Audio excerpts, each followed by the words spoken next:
नमस्कार, मैं हूं आपका दोस्त विजय विद्रोही। आप मुझसे जुड़ चुके हैं, इसके लिए आप सबका तहे दिल से शुक्रिया। अगले 8 मिनट आपसे जुड़े रहने की कोशिश करूंगा।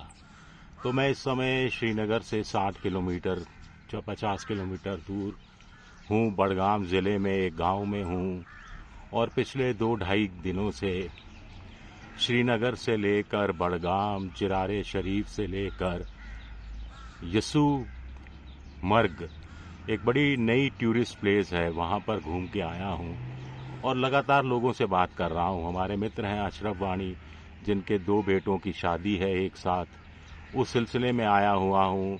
आज तक के पुराने साथी पुण्य प्रसून वाजपेयी, राजेश बादल, धीमेंद्र पुरोहित, अश्विनी, मनीष अवस्थी, सुजीत कुमार झा, जेपी दीवान और भी किसी का नाम भूल रहा हूँ इस समय, तो माफ़ कीजिएगा। उनके साथ लोगों से बातचीत हो रही है। कुछ बातचीत मैं कर रहा हूँ, कुछ बातचीत साथी लोग कर रहे हैं और मोटे तौर पर एक जायज़ा लेने की कोशिश। ऐसे ही आए तो सैलानी की तरह हैं, सैलानी या एक बाराती की तरह आए हैं कायदे से कहा जाए, लेकिन घूमना फिरना हो रहा और एक जर्नलिस्ट हैं तो कुछ बातचीत भी हो रही है। आमतौर पर चाहे घोड़ी वाले हों, चाहे छोटे दुकानदार हों, चाहे फल बेचने वाले हों या दूसरे आम किस्म के लोग हों, नौकरी पेशा लोग हों, उनसे जो बातचीत का नतीजा ये निकला है कि लोग थोड़े डरे हुए हैं, थोड़े सहमे हुए हैं। आपको शक की नज़र से देखते हैं। कौन हो भाई?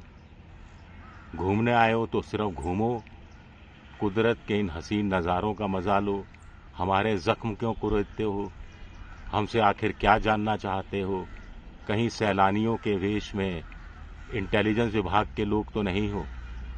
कह रहे हो पत्रकार हैं, लेकिन कैमरा माइक तो कोई है ही नहीं हाथ में। शक्ल से भी उम्र दराज लग रहे हो। धीरे लोग ये सब बातें करते हैं, फिर थोड़ा सा कुरेदो तो धीरे धीरे खुलते हैं और फिर कहते हैं कि इंडिया ने तो हमारा सब छीन लिया। इंडिया के लोग तो हमें अपना हिस्सा नहीं मानते। धारा 370 हटाकर जो वादे किए गए थे वो वादे पूरे नहीं हुए हैं।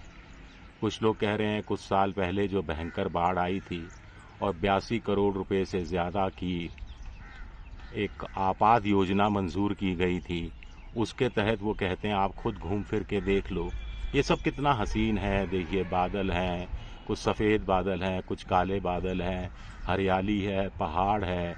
इन बादलों के पीछे जो पहाड़ आप देख रहे हैं, जब बादल छट जाते हैं यहाँ पर बर्फ़ दिखाई देती है। बारिश भी सुबह से होती रही है, अब जाकर बारिश थमी है, तो मौसम बेहद सुहाना है, लेकिन सैलानियों की नज़र में सुहाना है। यहाँ के लोग जो साल भर इस तरह के या ख़ास तौर से सर्दी का सितम झेलते हैं, उनके दर्द बहुत अपने किस्म के हैं, अलग किस्म के उनके दर्द हैं।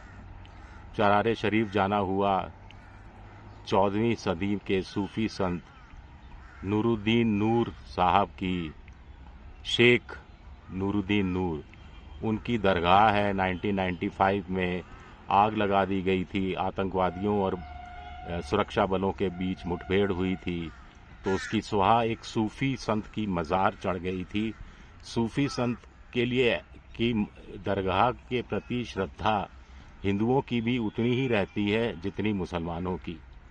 चिरारे शरीफ के खादिम और जो प्रशासक हैं, उन्होंने बताया कि 25 से 30% यहाँ हिंदू आते हैं जो युस्मुर्ग जाते हैं। युस्मुर्ग जाते हैं तो युस्मुर्ग से करीब 15-20 किलोमीटर से ज़्यादा का फासला नहीं है और वहाँ भी हिंदू टूरिस्ट भी बड़ी संख्या में आते हैं।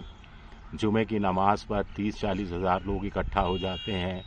सालाना उर्स जो सितंबर अक्टूबर में लगता है, उसमें तो 1 लाख, 2 लाख, 3 लाख की भीड़ हो जाती है। तो खादिम साहब बता रहे थे कि सूफ़ी संत 62 या 63 साल जिंदा रहे थे और सिर्फ 60 किलो सब्जियों का ही उन्होंने पूरी जिंदगी भर इस्तेमाल किया था। अब ये किंवदंतियाँ हो सकती हैं, जो भी हो सकती हैं। शुद्ध शाकाहारी थे, अलग अलग गुफाओं में उन्होंने बहुत साल बिताए थे, एकांतवास जिया था और उनका एक नूर है जो लोगों को खींच कर ले आता है। मन्नत मांगने लोग दूर दूर से चले आते हैं। जैसे अजमेर शरीफ है, ख्वाजा मोइनुद्दीन चिश्ती साहब की दरगाह है, वहाँ पर तो 60% 65% हिंदू होता है। जो मन्नतें मांगता है, दुआएं पूरी होती हैं तो लौटता है, एक बार लौटा तो फिर लौटता है। ऐसे ही यहाँ पर भी मन्नतें मांगी जाती हैं, नई शादियाँ होती हैं तो लोग यहाँ आते हैं। आसपास के बुज़ुर्ग यहाँ बैठे रहते हैं, दुआएं दिन भर मांगने का सिलसिला चलता रहता है। तो एक सद्भावना का संदेश है। फिर जहाँ मैं शादी में हूँ वहाँ पर उम्र वाइज जो हुर्रियत से जुड़े हुए नेता हैं थे, या हम कह सकते हैं, उनसे भी मुलाकात हुई। बातचीत में उनका भी दर्द झलका। उनका भी ये कहना था कि स्टेटहुड का दर्जा जब वादा किया गया था वो निभाना ही चाहिए। थोड़ा पॉलिटिकल बयानबाजी भी थी कि उमर अब्दुल्ला को जब पता था कि स्टेटहुड का दर्जा मिलने वाला नहीं है या इतना आसान नहीं है, तो फिर उनको चुनाव में लड़कर मुख्यमंत्री बनने का क्या फ़ायदा हुआ। मैंने एक सवाल पूछा कि क्या सामूहिक रूप से एक नया प्रस्ताव विधानसभा में पारित होना चाहिए स्टेटहुड को लेकर, और एक डेडलाइन तय की जानी चाहिए, और डेडलाइन तक अगर केंद्र सरकार स्टेटहुड का, राज्य का दर्जा नहीं दे तो सामूहिक रूप से इस्तीफा दे देना चाहिए। तो गोलमाल पॉलिटिकल जवाब मिला कि गेंद तो उनके पाले में है, उनको तय करना है। पुण्य प्रसून वाजपेयी भी साथ में थे। उनका कहना था कि एक नॉन पॉलिटिकल फ्रंट होना चाहिए। देखिए, ये जो कश्मीर का मसला है, ये एक मसला है, इसको तो पहली बात मानकर चलना ही चाहिए। दूसरा, इसका सैनिक समाधान नहीं है, इसका सिर्फ एक पॉलिटिकल समाधान है। और अगर पॉलिटिकल समाधान पॉलिटिकल ढंग से नहीं निकल रहा है तो फिर नॉन पॉलिटिकल ढंग से इसका समाधान निकाले जाने की कोशिश की जानी चाहिए। खैर, ये बड़े लोगों के बीच की, नेताओं की आपस की पॉलिटिक्स भी है, सियासी अदावत भी है, सियासत भी है, तमाम चीज़ें हैं। इनको तो एक बार हम दरकिनार कर दें, लेकिन आम लोग सद्भाव चाहते हैं। टूरिस्ट सीज़न चल रहा है, वो चाहते हैं ज़्यादा से ज़्यादा लोग आएँ और सद्भाव का माहौल रहे, भाईचारे का माहौल रहे। और जो जम्मू कश्मीर की जनता जो अपने आप को कहीं ना कहीं व्यथित महसूस करती है, अपमानित सा महसूस करती है, तो उसकी अगर एक इल्तजा है, एक गुहार है कि केंद्र सरकार ने जो वादा पूरा किया था वो वादा पूरा होना चाहिए, स्टेटहुड का दर्जा दिया जाना चाहिए, तो फिर वो काम जल्द से जल्द होना चाहिए। इसमें अब तो धारा 370 को हटाए भी कई साल गुजर चुके हैं। इस बीच बीजेपी ने जोर आजमाइश की, डिलिमिटेशन किया, जम्मू में सीटें बढ़वाई गई, कुछ खास जातियों को SC ST का अलग से दर्जा देकर उनकी सीटों पर कब्जा करने की कोशिश की गई। अब जम्मू में बीजेपी के 29 MLA हैं, ये मैक्सिमम है, इसके ऊपर बीजेपी का जाना मुश्किल हो जाएगा, इसके बाद नीचे ही आना है। तो बीजेपी ने गुलाम नबी आज़ाद वाला जो था उनको आगे बढ़ाया, जिन्होंने कांग्रेस छोड़ दी थी, ग्रुप 23 के सदस्य हुआ करते थे। लेकिन बीजेपी को लगा कि गुलाम नबी आज़ाद की पार्टी 7, 8, 10 सीटें तक जीत जाएगी और घाटी की कुछ सीटें भी निकाल ले पाएगी, और इससे जम्मू कश्मीर को पहला हिंदू मुख्यमंत्री मिल जाएगा। वो तो संभव हो नहीं पाया, और कई सारी चीज़ें इस बीच हुई हैं। RSS ने नए सिरे से कहा है, या पहली बार कहा है लंबे अरसे बाद, कि पाकिस्तान से बातचीत होनी चाहिए। पाकिस्तान और चीन मिलकर भारत के लिए एक नया सरदर्द पैदा होते जा रहे हैं।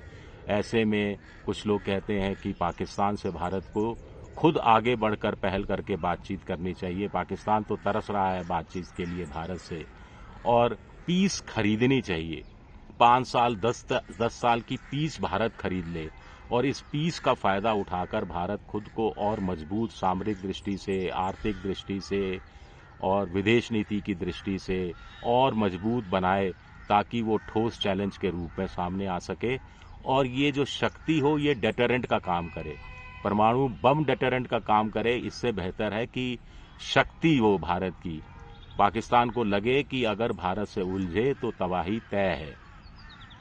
लेकिन ये कश्मीर की जनता, जम्मू की जनता को साथ लिए बगैर चल नहीं सकता, और इसके लिए उनके साथ किया गया वादा है वो तो सबसे पहले पूरा होना ही चाहिए। आगे भी मैं बात करता रहूँगा। अशरफ वाणी से भी आपकी मुलाकात कराऊँगा। जम्मू में आज तक के बहुत बहुत सालों दशकों तक संवाददाता रहे अश्विनी कुमार के साथ, दोनों के साथ मिलकर मैं बातचीत करूँगा और थोड़े और इन चीज़ों पर सोचने की कोशिश करेंगे। मेरा मकसद सियासत करना बिल्कुल नहीं है। मेरा मकसद ये जो कहा जाता है कि जिस जगह मैं बैठा हूँ कि अगर कहीं जन्नत है धरती पर, स्वर्ग कहीं है तो यही है, यही है, यही है। तो इसको चरितार्थ भी तो करने की कोशिश की जाए। शुक्रिया मेरा वीडियो देखने के लिए। पसंद आए तो लाइक कीजिए, सब्सक्राइब कीजिए, शेयर कीजिए। आप मेंबरशिप ड्राइव में भी जा सकते हैं। शुक्रिया, बहुत बहुत शुक्रिया।